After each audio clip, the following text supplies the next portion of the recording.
ప్రజాపాలన కార్యక్రమంలో deputy CM Bhatti Vikramarka మాట్లాడుతున్నారు. ఇప్పుడు లైవ్ చూద్దాం. ఆ సభలో ప్రజలు ఇచ్చినటువంటి అప్లికేషన్లన్నీ తీసుకొని వాటిని అమలు చేయాలన్నటువంటి ఆలోచనతో చేస్తున్నటువంటి సభ ఇది.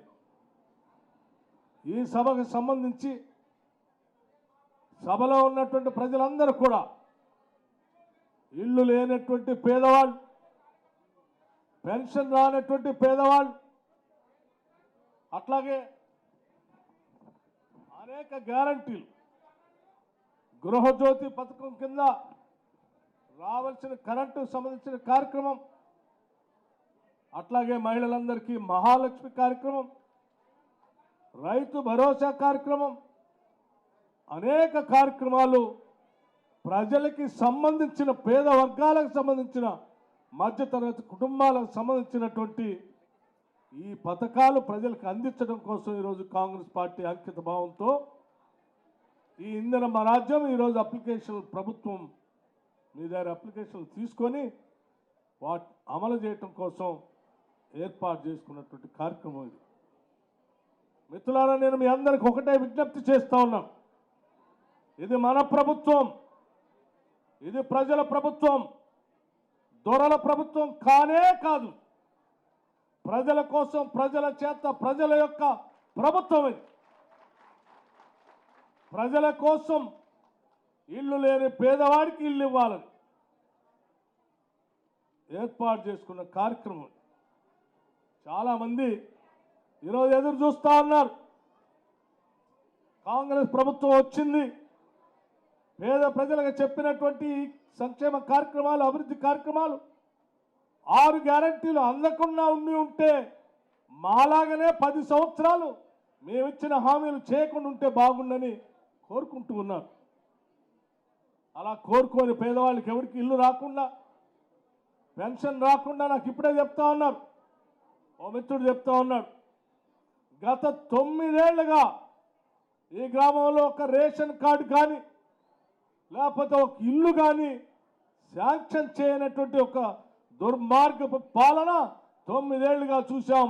మొట్టమొదటిసారి ఈరోజు అప్లికేషన్ తీసుకుంటున్నారు. చాలా సంతోషం అండి అని నాకు చెప్తా ఉన్నా. మిత్రులారా, నిజమే, నేను ఆదిలాబాద్ నుంచి ఖమ్మం వరకు ప్రజలందరినీ కలుస్తూ పాదయాత్ర చేశాను.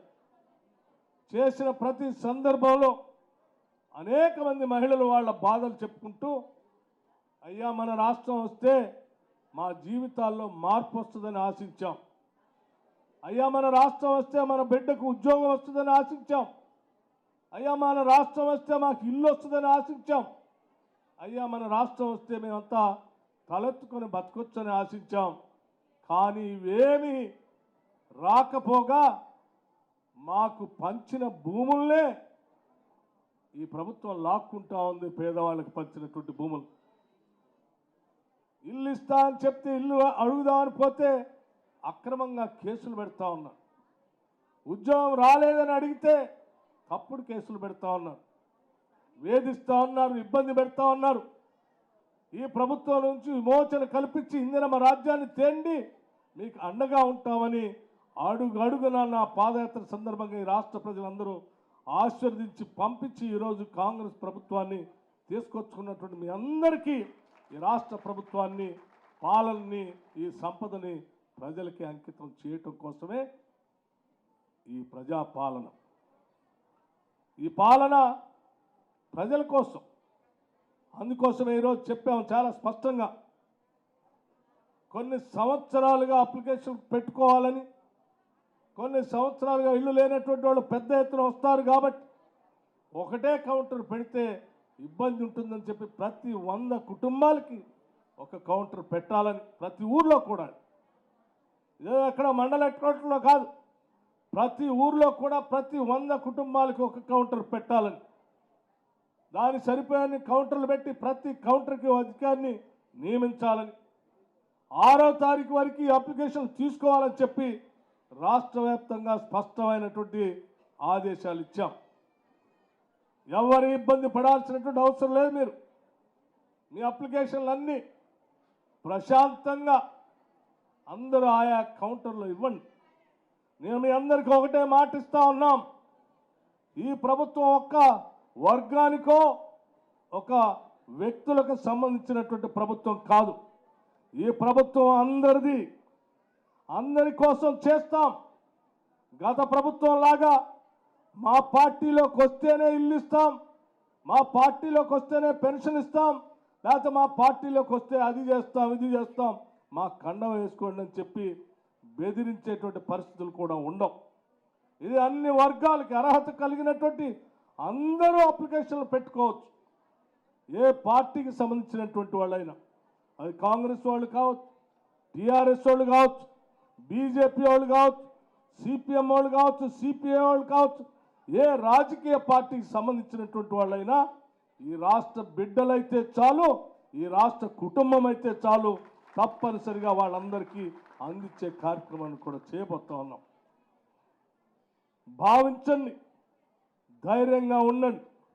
ఈ రాష్ట్రంలో ఉన్నటువంటి ప్రతి వ్యవస్థ, పైన ఉన్నటువంటి చీఫ్ సెక్రటరీ దగ్గర నుంచి కింది స్థాయిలో పనిచేస్తున్నటువంటి ప్రతి అధికారి వరకు, అది రెవెన్యూ వ్యవస్థ కావచ్చు, లేకపోతే పోలీస్ వ్యవస్థ కావచ్చు, ఇతర వ్యవస్థలైనా సరే, ప్రతి వ్యవస్థ నా కోసమే పెట్టారని ప్రతి పౌరుడు భావించేటట్టుగా మా పాలన అందించబోతా ఉన్నాం.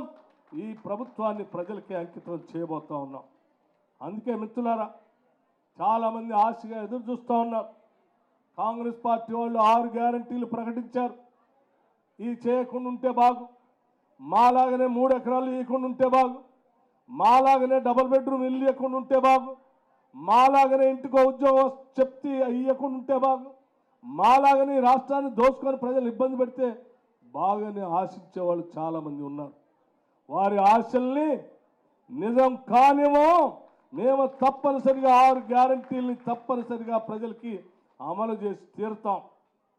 అందులో భాగంగా ఇప్పటికే 2 గ్యారంటీలు ఈ రాష్ట్రంలో మహిళలందరినీ మహాలక్ష్మిలాగా గౌరవిస్తూ వారందరికీ ఉచిత బస్సు ప్రయాణం కల్పిస్తామని చెప్పినటువంటి మాటని మేము శాసనసభ్యులుగా శాసనసభలో ప్రమాణ స్వీకారం తీసుకున్నటువంటి గంట లోపులోనే మహాలక్ష్మి పథకాన్ని, ఫ్రీ బస్సు రైడ్ని రాష్ట్రంలో మొదలుపెట్టాం. కోట్ల మంది ఈరోజు రాష్ట్రంలో ఈ బస్సులో ప్రయాణం చేస్తూ ఉన్నాం.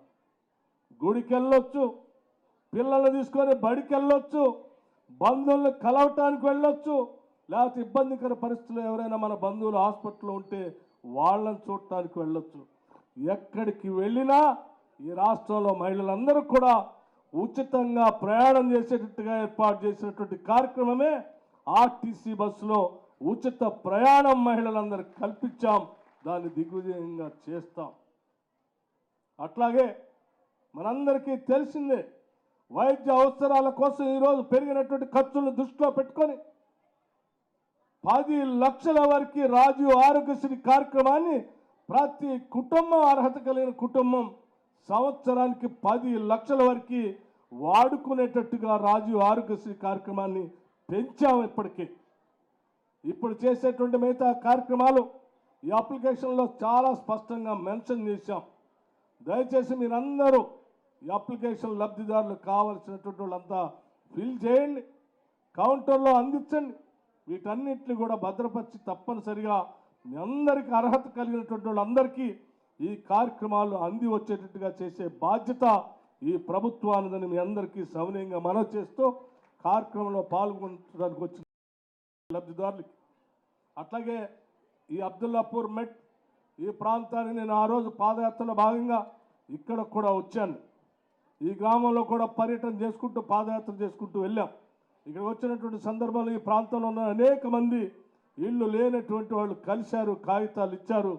అటువంటి వాళ్ళందరికీ ఆనాడు మాట ఇచ్చాం, తప్పనిసరిగా మేము వస్తున్నాం, మీ అందరికీ ఇళ్ళు ఇస్తామని చెప్పాం.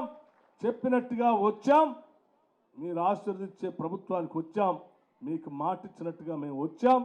రావటమే కాదు, మీ దగ్గర అప్లికేషన్లు తీసుకొని భవిష్యత్తులో ప్రతి ఇంటికి 5 లక్షల రూపాయలు శాంక్షన్ చేయబోతున్నామని కూడా మీ అందరికీ సవినయంగా మనవి చేస్తూ కార్యక్రమాన్ని ఇంకా కొనసాగించవలసిందిగా, సాయంత్రం వరకు అప్లికేషన్ తీసుకునే కార్యక్రమం ఉంది కాబట్టి కొనసాగించవలసిందిగా మీ అందరికీ సవినయంగా విజ్ఞప్తి చేస్తూ, అబ్దుల్లాపూర్ మెట్ గ్రామంలో పాల్గొనటానికి మా శాసనసభ్యులు మల్రెడ్డి రంగారెడ్డి గారు, స్థానికంగా ఉన్నటువంటి ప్రజాప్రతినిధులు, సర్పంచ్, ఎంపీపీ, జెడ్పీటీసీ సభ్యులు, వైస్ ప్రెసిడెంట్, ఇక్కడ ఉన్నటువంటి వార్డు సభ్యులు అందరూ కూడా కలిసి ఈరోజు అవకాశం ఇచ్చినందుకు మీ అందరికి కూడా నా హృదయపూర్వకమైనటువంటి ధన్యవాదాలు తెలియజేస్తూ మీ అందరి జీవితాల్లో వెలుగు నిండాలని కోరుకుంటూ నూతన సంవత్సర శుభాకాంక్షలు కూడా ముందుగానే తెలియజేస్తూ సెలవు తీసుకుంటున్నాను.